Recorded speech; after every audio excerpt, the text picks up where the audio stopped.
Capítulo 4. 1.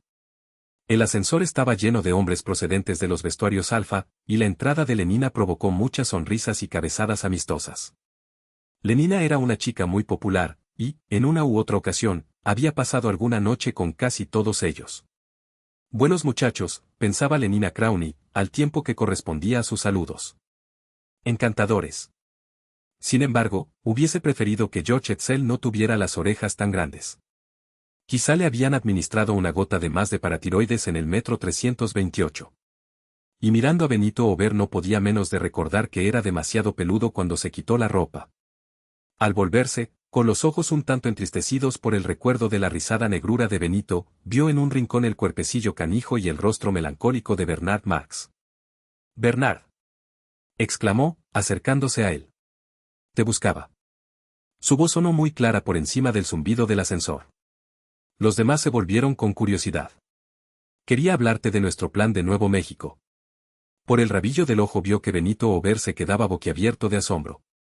«No me sorprendería que esperara que le pidiera para ir con él otra vez», se dijo Lenina. Luego, en voz alta, y con más valor todavía, prosiguió. «Me encantaría ir contigo toda una semana, en julio». En todo caso, estaba demostrando públicamente su infidelidad para con Henry. Fanny debería aprobárselo, aunque se tratara de Bernard. «Es decir, si todavía sigues deseándome», acabó Lenina, dirigiéndole la más deliciosamente significativa de sus sonrisas. Bernard se sonrojó intensamente. «¿Por qué?», se preguntó Lenina, asombrada pero al mismo tiempo conmovida por aquel tributo a su poder. «¿No sería mejor hablar de ello en cualquier otro sitio?», tartajeó Bernard, mostrándose terriblemente turbado. Como si le hubiese dicho alguna inconveniencia, pensó Lenina. No se mostraría más confundido si le hubiese dirigido una broma sucia, si le hubiese preguntado quién es su madre, o algo por el estilo. «Me refiero a que, con toda esta gente por aquí». La carcajada de Lenina fue franca y totalmente ingenua. «¡Qué divertido eres!», dijo, y de veras lo encontraba divertido. «Espero que cuando menos me avises con una semana de antelación», prosiguió en otro tono. «Supongo que tomaremos el cohete azul del Pacífico. ¿Despega de la torre de Charinte? ¿O de Amstead?». Antes de que Bernard pudiera contestar, el ascensor se detuvo. «Azotea», gritó una voz estridente. El ascensorista era una criatura simiesca, que lucía la túnica negra de un semienano epsilon menos. «Azotea». El ascensorista abrió las puertas de par en par. La cálida gloria de la luz de la tarde le sobresaltó y le obligó a parpadear. «Oh, azotea», repitió, como en éxtasis. Era como si, súbita y alegremente, hubiese despertado de un sombrío y anonadante sopor. «Azotea». Con una especie de perruna y expectante adoración, levantó la cara para sonreír a sus pasajeros. Entonces sonó un timbre, y desde el techo del ascensor un altavoz empezó, muy suave, pero imperiosamente a la vez, a dictar órdenes. «Baja», dijo. «Baja». Planta 18ª. «Baja, baja». Planta 18ª. «Baja, vea». El ascensorista cerró de golpe las puertas, pulsó un botón e inmediatamente se sumergió de nuevo en la luz crepuscular del ascensor, la luz crepuscular de su habitual estupor. En la azotea reinaban la luz y el calor. La tarde veraniega vibraba al paso de los helicópteros que cruzaban los aires, y el ronroneo más grave de los cohetes aéreos que pasaban veloces, invisibles, a través del cielo brillante, era como una caricia en el aire suave. Bernard Marx hizo una aspiración profunda. Levantó los ojos al cielo, miró luego hacia el horizonte azul y finalmente al rostro de Lenina. «¡Qué hermoso!». Su voz temblaba ligeramente. «Un tiempo perfecto para el golf de obstáculos», contestó Lenina. «Y ahora, tengo que irme corriendo, Bernard. Henry se enfada si le hago esperar. Avísame la fecha con tiempo». Y, agitando la mano, Lenina cruzó corriendo la espaciosa azotea en dirección a los cobertizos.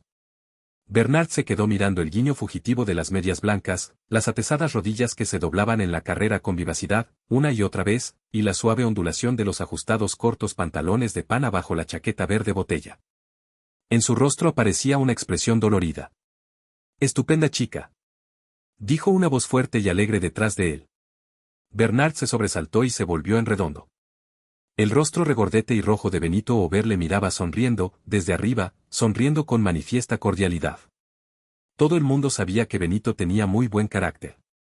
La gente decía de él que hubiese podido pasar toda la vida sin tocar para nada el soma. La malicia y los malos humores de los cuales los demás debían tomarse vacaciones nunca lo afligieron. Para Benito, la realidad era siempre alegre y sonriente. Y neumática, además. ¿Y cómo? Luego, en otro tono, prosiguió, pero diría que estás un poco melancólico. Lo que tú necesitas es un gramo de soma. Hurgando en el bolsillo derecho de sus pantalones, Benito sacó un frasquito. Un solo centímetro cúbico cura 10 pensam. Pero, Bernard, súbitamente, había dado media vuelta y se había marchado corriendo. Benito se quedó mirándolo. ¿Qué demonios le pasa a ese tipo?, se preguntó, y, moviendo la cabeza, decidió que lo que contaban de que alguien había introducido alcohol en el sucedáneo de la sangre del muchacho debía ser cierto. Le afectó el cerebro, supongo. Volvió a guardarse el frasco de soma, y sacando un paquete de goma de mascar a base de hormona sexual, se llevó una pastilla a la boca y, masticando, se dirigió hacia los cobertizos. Henry Foster ya había sacado su aparato del cobertizo, y, cuando Lenina llegó, estaba sentado en la cabina de piloto, esperando. 4 minutos de retraso, fue todo lo que dijo. Puso en marcha los motores y accionó los mandos del helicóptero. El aparato ascendió verticalmente en el aire. Henry aceleró, el zumbido de la hélice se agudizó, pasando del moscardón a la avispa, y de la avispa al mosquito, el velocímetro indicaba que ascendían a una velocidad de casi 2 kilómetros por minuto. Londres se empequeñecía a sus pies. En pocos segundos, los enormes edificios de tejados planos se convirtieron en un plantío de hongos geométricos entre el verdor de parques y jardines. En medio de ellos, un hongo de tallo alto, más esbelto, la torre de Charinte, que levantaba hacia el cielo un disco de reluciente cemento armado. Como vagos torsos de fabulosos atletas, enormes nubes carnosas flotaban en el cielo azul, por encima de sus cabezas.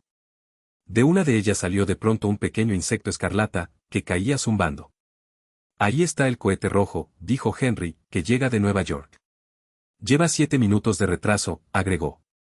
Es escandalosa la falta de puntualidad de esos servicios atlánticos. Retiró el pie del acelerador. El zumbido de las palas situadas encima de sus cabezas descendió 1,5 octavas, volviendo a pasar de la abeja al moscardón, y sucesivamente al abejorro, al escarabajo volador y al ciervo volante. El movimiento ascensional del aparato se redujo, un momento después se hallaban inmóviles, suspendidos en el aire. Henry movió una palanca y sonó un chasquido. Lentamente al principio, después cada vez más deprisa hasta que se formó una niebla circular ante sus ojos, la hélice situada delante de ellos empezó a girar.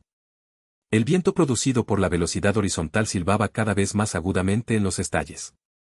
Henry no apartaba los ojos del contador de revoluciones, cuando la aguja alcanzó la señal de los 1200, detuvo la hélice del helicóptero. El aparato tenía el suficiente impulso hacia adelante para poder volar sostenido solamente por sus alas. Lenina miró hacia abajo a través de la ventanilla situada en el suelo, entre sus pies. Volaban por encima de la zona de 6 kilómetros de parque que separaba Londres central de su primer anillo de suburbios satélites. El verdor aparecía hormigueante de una vida que la visión desde lo alto hacía aparecer achatada. Bosques de torres de pelota centrífuga brillaban entre los árboles. ¡Qué horrible es el color caqui!, observó Lenina, expresando en voz alta los prejuicios hipnopédicos de su propia casta. Los edificios de los estudios de sensorama de Hounslow cubrían 7,5 hectáreas. Cerca de ellos, un ejército negro y caqui de obreros se afanaba revitrificando la superficie de la gran carretera del oeste. Cuando pasaron volando por encima de ellos, estaban vaciando un gigantesco crisol portátil. La piedra fundida se esparcía en una corriente de incandescencias cegadoras por la superficie de la carretera, las apisonadoras de amianto iban y venían, tras un camión de riego debidamente aislado, el vapor se levantaba en nubes blancas. En Brentford, la factoría de la corporación de televisión parecía una pequeña ciudad. Deben de relevarse los turnos, dijo Lenina.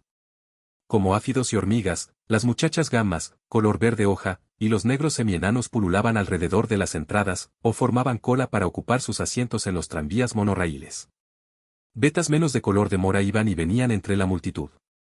10 minutos después se hallaban en Stoke Poges y habían empezado su primera partida de golf de obstáculos. 2. Bernard cruzó la azotea con los ojos bajos casi todo el tiempo, o desviándolos inmediatamente si por azar tropezaban con alguna criatura humana. Era como un hombre perseguido, pero perseguido por enemigos que no deseaba ver, porque sabía que los vería todavía más hostiles de lo que había supuesto, lo que le haría sentirse más culpable y más irremediablemente solo. Ese antipático de Benito Ober. Y, sin embargo, el muchacho no había tenido mala intención. Lo cual, en cierta manera, empeoraba aún más las cosas. Los que le querían bien se comportaban lo mismo que los que le querían mal. Hasta Lenina le hacía sufrir. Bernard recordaba aquellas semanas de tímida indecisión, durante las cuales había esperado, deseado o desesperado de tener jamás el valor suficiente para declarársele. ¿Se atrevería a correr el riesgo de ser humillado por una negativa despectiva? Pero si Lenina le decía que sí, qué éxtasis el suyo. Bien, ahora Lenina ya le había dado el sí, y, sin embargo, Bernard seguía sintiéndose desdichado porque Lenina había juzgado que aquella tarde era estupenda para jugar al golf de obstáculos, porque se había alejado corriendo para reunirse con Henry Foster, porque lo había considerado el divertido por el hecho de no querer discutir sus asuntos más íntimos en público. En suma, desdichado porque Lenina se había comportado como cualquier muchacha inglesa sana y virtuosa debía comportarse, y no de otra manera anormal. Bernard abrió la puerta de su cobertizo y llamó a una pareja de ociosos ayudantes deltamenos para que sacaran su aparato de la azotea. El personal de los cobertizos pertenecía a un mismo grupo Bokanovsky, y los hombres eran mellizos, igualmente bajos, morenos y feos.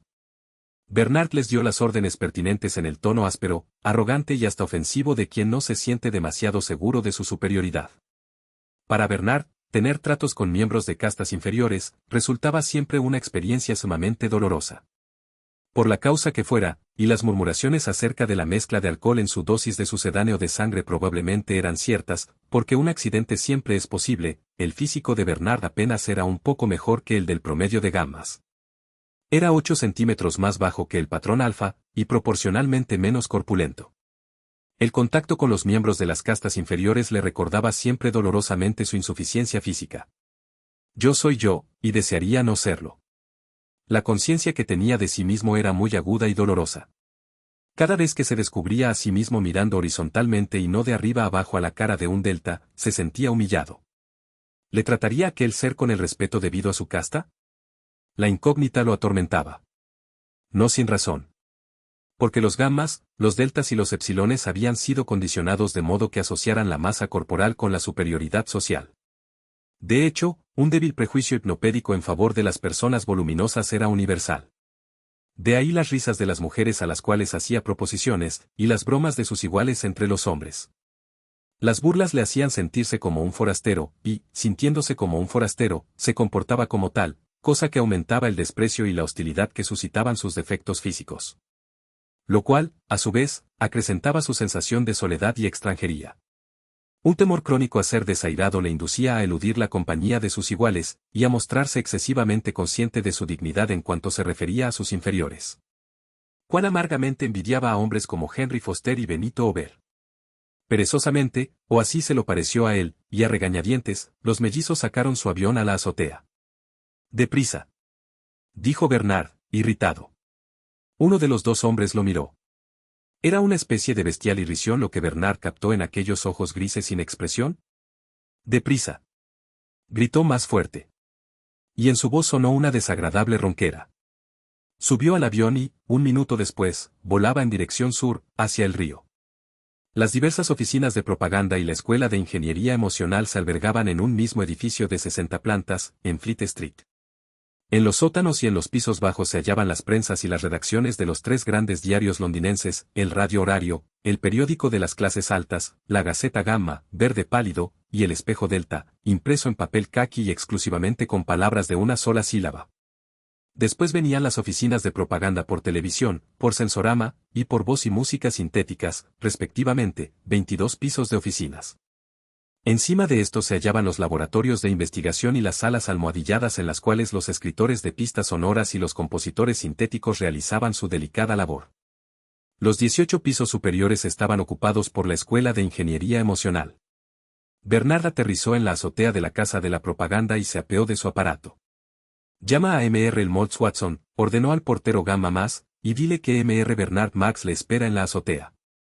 Se sentó y encendió un cigarrillo. Helmholtz Watson estaba escribiendo cuando le llegó el mensaje. «Dile que voy inmediatamente», contestó.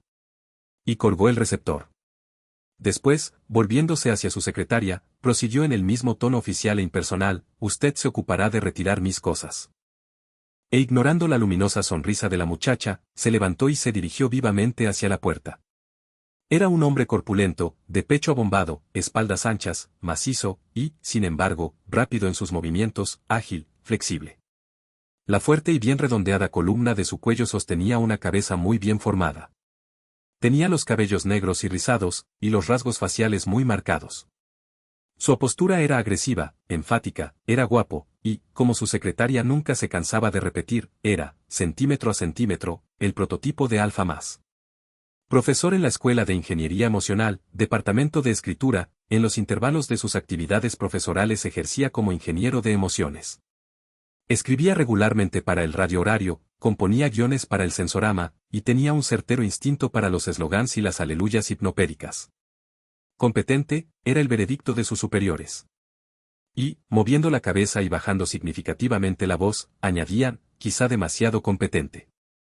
Sí, un tanto demasiado, tenían razón. Un exceso mental había producido en el Moltz Watson efectos muy similares a los que en Bernard Marx eran el resultado de un defecto físico. Su inferioridad ósea y muscular había aislado a Bernard de sus semejantes, y aquella sensación de separación, que era, en relación con los estándares normales, un exceso mental, se convirtió a su vez en causa de una separación más acusada.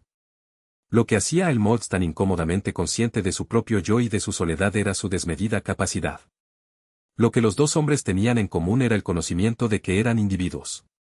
Pero en tanto que la deficiencia física de Bernard había producido en él, durante toda su vida, aquella conciencia de ser diferente, el Moltz Watson no se había dado cuenta hasta fecha muy reciente de su superioridad mental y de su consiguiente diferenciación con respecto a la gente que le rodeaba. Aquel campeón de pelota sobre pista móvil, aquel amante infatigable, se decía que había tenido 640 amantes diferentes en menos de 4 años, aquel admirable miembro de comité, que se llevaba bien con todo el mundo, había comprendido súbitamente que el deporte, las mujeres y las actividades comunales se hallaban, en lo que a él se refería, únicamente en segundo término. En el fondo le interesaba otra cosa. ¿Pero qué? Este era el problema que Bernard había ido a discutir con él, o, mejor, puesto que el Moltz llevaba siempre todo el peso de la conversación, a escuchar cómo, una vez más, lo discutía su amigo. 3 muchachas encantadoras de la oficina de propaganda mediante la voz sintética le cortaron el paso cuando salió del ascensor. Querido el Moltz, ven con nosotras a una cena campestre en Esmur. No, no. Lo rodeaban, implorándole. Pero el Moltz movió la cabeza y se abrió paso. No, no. No invitamos a ningún otro hombre. Pero el Moltz no se dejó convencer ni siquiera por esta deliciosa perspectiva. No, repitió. Tengo que hacer. Y siguió avanzando resueltamente. Las muchachas lo siguieron. Y hasta que hubo subido al avión de Bernard no abandonaron la persecución. Y no sin reproches. Esas mujeres. Exclamó, al tiempo que el aparato ascendía en los aires. Esas mujeres. Movió la cabeza y frunció el ceño. Son terribles.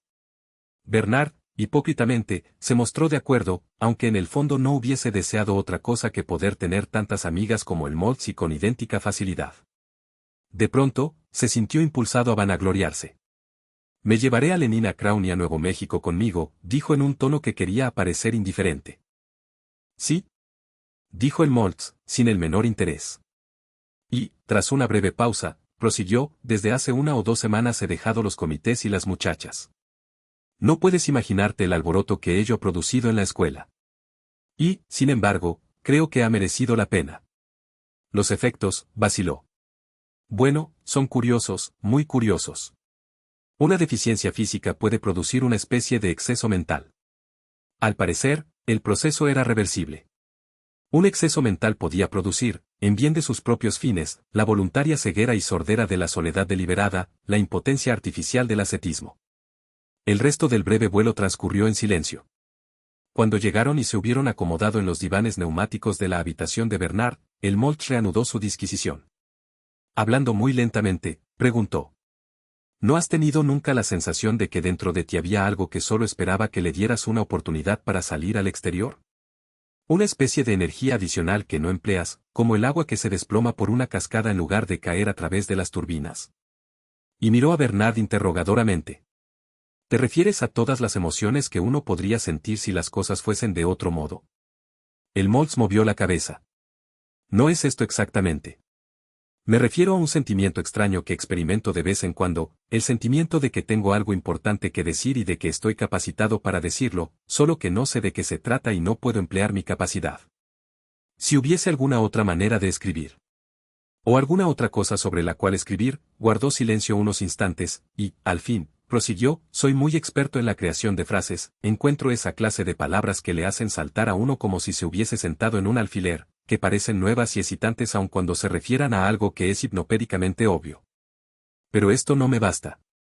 No basta que las frases sean buenas, también debe ser bueno lo que se hace con ellas. Pero lo que tú escribes es útil, el Moltz. Para lo que está destinado, sí. Se encogió de hombros el Moltz. Pero su destino es tan poco trascendente. No son cosas importantes.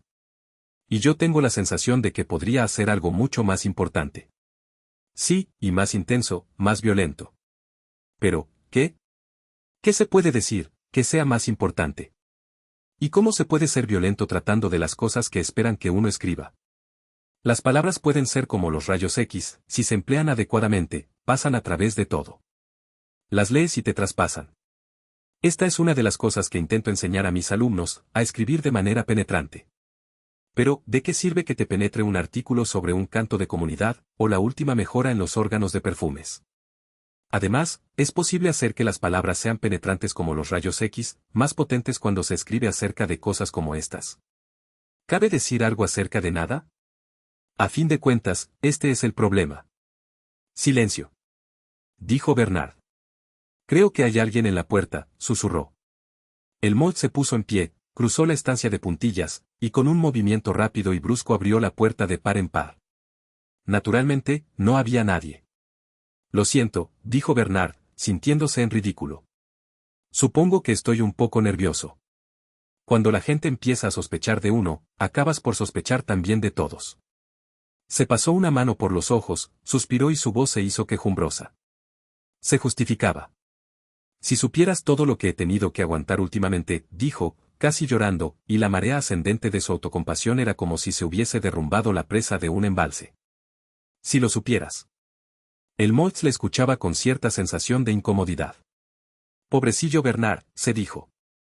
Pero al mismo tiempo se sentía avergonzado por su amigo. Bernard debía dar muestras de tener un poco más de orgullo.